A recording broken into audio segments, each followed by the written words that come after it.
bagaimana melakukan penilaian pelaksanaan observasi. Sini kepala sekolah sebagai pejabat penilai kinerja, kemudian lakukan penilaian,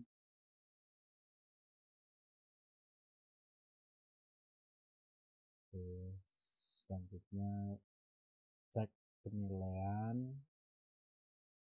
Nah, di sini Bapak Ibu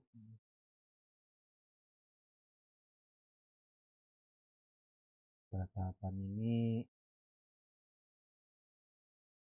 kepala sekolah dan guru sudah melakukan diskusi, membuat kesepakatan jadwal pelaksanaan observasi.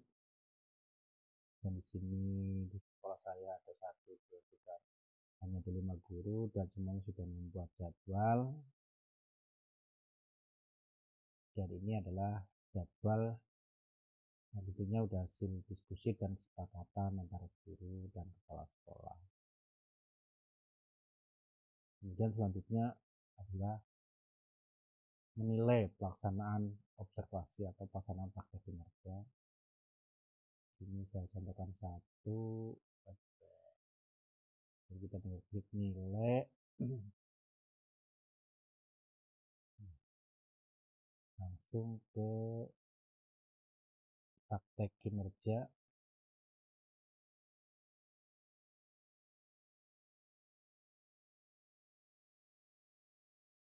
Nah, di sini ada pelaksanaan observasi. Kita langsung ke beri rating. Nah, di sini Bapak Ibu, ini adalah hasil kesepakatan antara kepala sekolah dan guru yang sudah didiskusikan bersama, di mana salah satu guru memilih tentang keteraturan suasana kelas.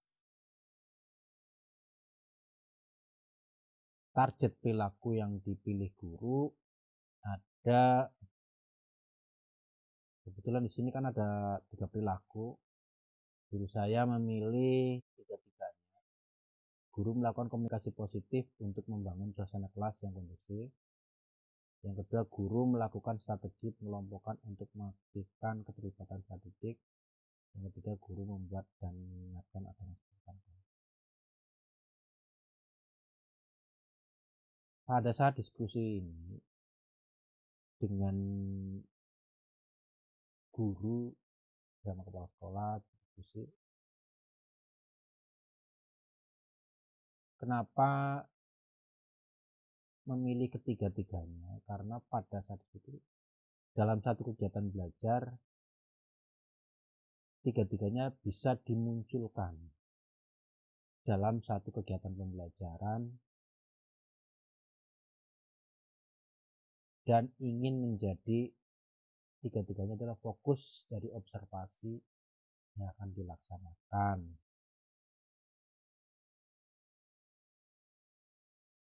Nanti kepala sekolah sebelum melaksanakan observasi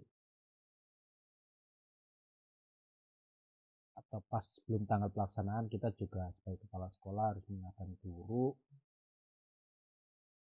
untuk menyampaikan besok jadwal observasi, menyampaikan kepada guru.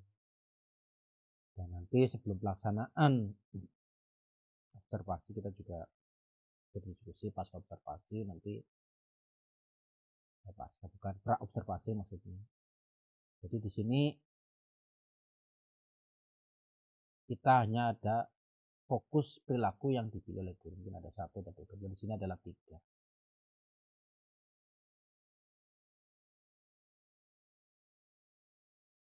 Nah, lanjutnya kita sebagai kepala sekolah mengobservasi praktek kinerja, di mana tadi ada memilih 3 perilaku, maka di sini guru melakukan komunikasi positif untuk membangun suasana kelas yang kondusif. Nah, nanti silahkan atau kita melihat atau mengobservasi apakah guru melakukan komunikasi positif untuk membangun suasana kelas yang kondusif.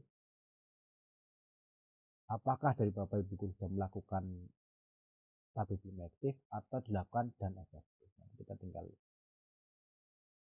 pilih dilakukan tapi belum efektif. Jadi nanti kenapa bisa memberikan tapi belum efektif? Kita bisa melihat untuk mengisi catatan dari cek rubrik. Nah, di sini perilaku yang pertama, guru melakukan komunikasi positif untuk membangun suasana kelas yang kondusif. Guru memanggil murid dengan menyebut namanya. Kemudian guru menyampaikan harapan positif terhadap kelas. Guru melakukan aktivitas yang mencairkan suasana. Apabila guru sudah memunculkan kurang lebih perilaku yang ini dan juga menghindari perilaku yang perlu dihindari di sini, guru murid dengan sebutan yang merendahkan. Guru menciptakan keluhan atau persoalan sekolah, guru langsung mengajar tanpa mengkondisikan. Tentu saja apabila guru sudah melakukan aktivitas mencairkan suasana kelas di awal pembelajaran, mungkin dengan ice breaking, dengan menanyakan kabar, menanyakan apa yang sudah saya alami, apa saja yang berhubungan bagaimana mencari suasana kelas menjadi anak-anak senang dulu lah ya. Kalau Bapak Ibu guru sudah menyebut nama dan harapan nanti dalam pembelajaran seperti apa, kemudian melakukan aktivitas mencarikan suasana, berarti nanti di sini dilakukan dan efektif. Jadi guru sudah mengambil dari rubrik saja sih.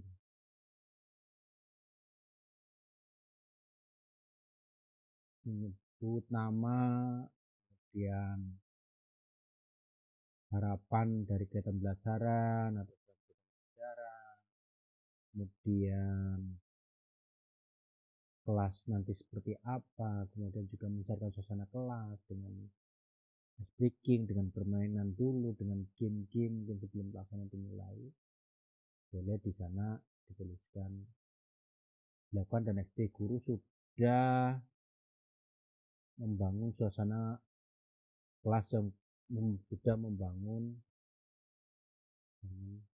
suasana kondusif dengan menyiapkan peserta didik diawali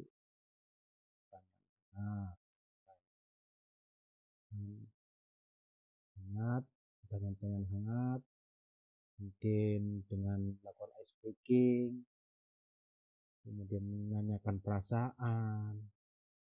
Jadi intinya yang menunjukkan bagaimana perilaku guru suasana kelas yang mungkin belum dilakukan. Nah, kita bisa ganti di sini.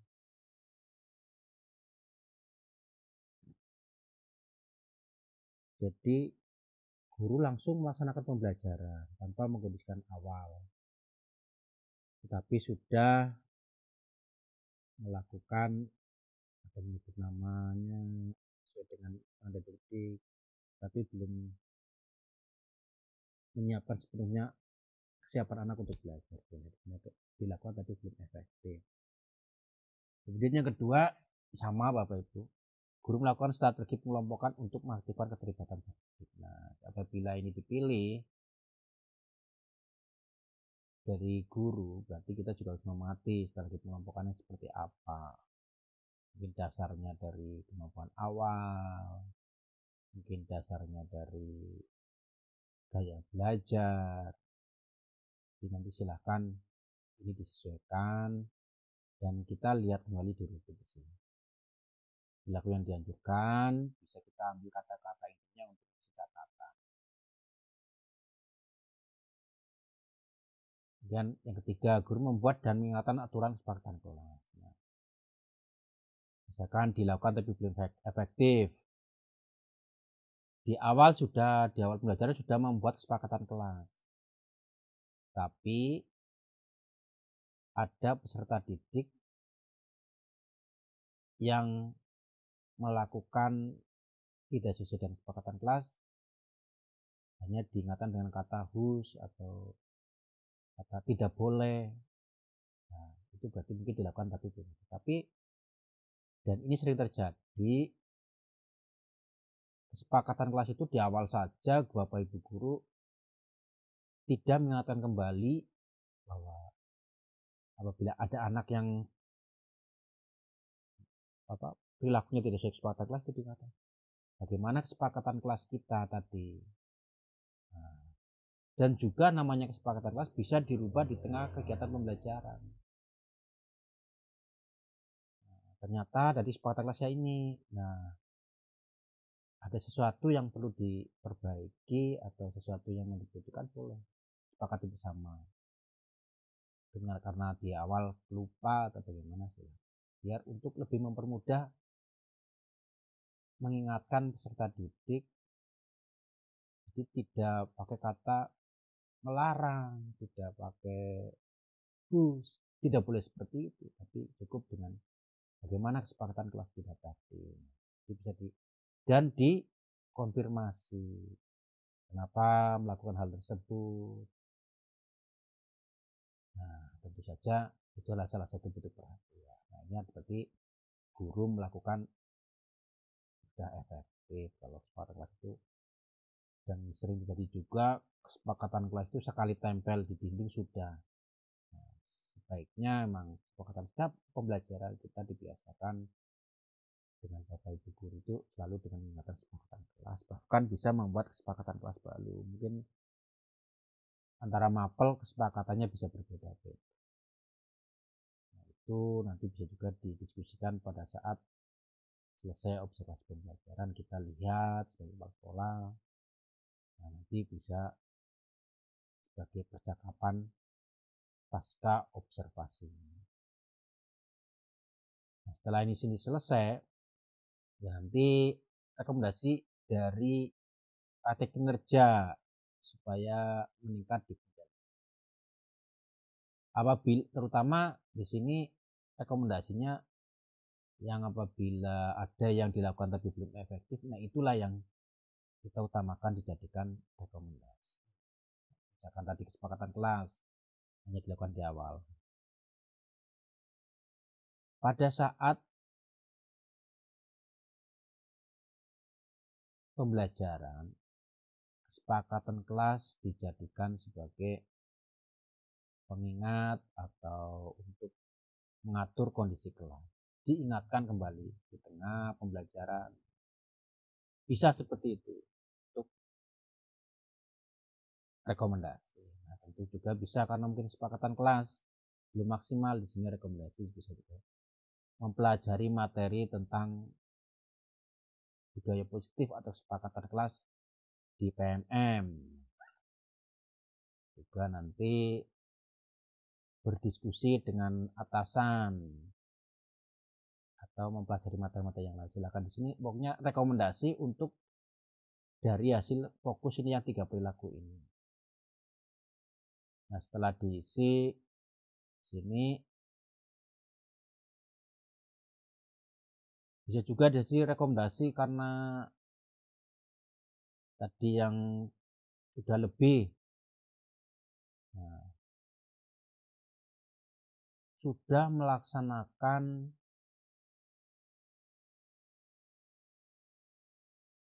pembelajaran yang membangun kelas kondusif.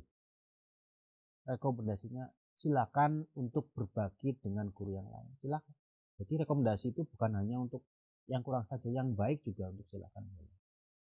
Nah, itu biasanya begitu. Jangan kita sering berpikir rekomendasi itu untuk yang kurang-kurang saja, tapi yang baik itu juga untuk bisa diberikan di.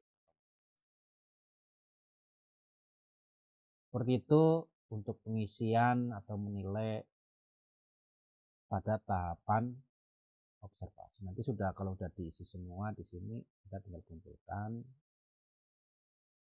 Nanti kita setelah dikumpulkan jangan lupa dari hasil ini kita lakukan percakapan pasca observasi. Mungkin di dalam observasi menanyakan dari 3 fokus yang sudah disepakati di pra observasi itu, kita tanyakan di coaching lah. Jadi guru di coaching bagaimana tadi menurut ibu atau bapak dalam mengajar kelas.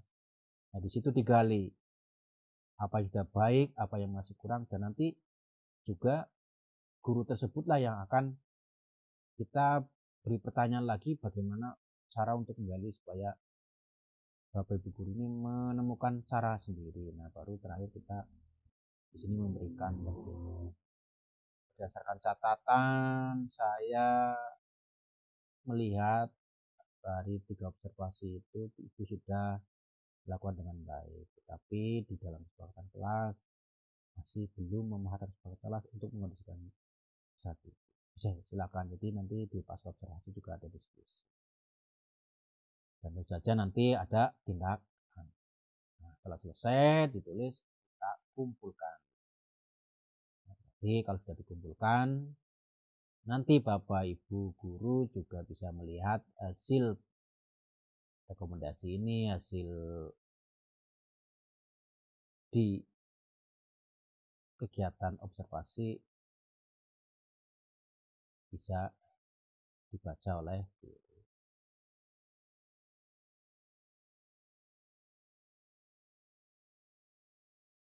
Nah, demikian tentunya kita lebih utamanya adalah fokus ke target perilaku yang dipilih oleh.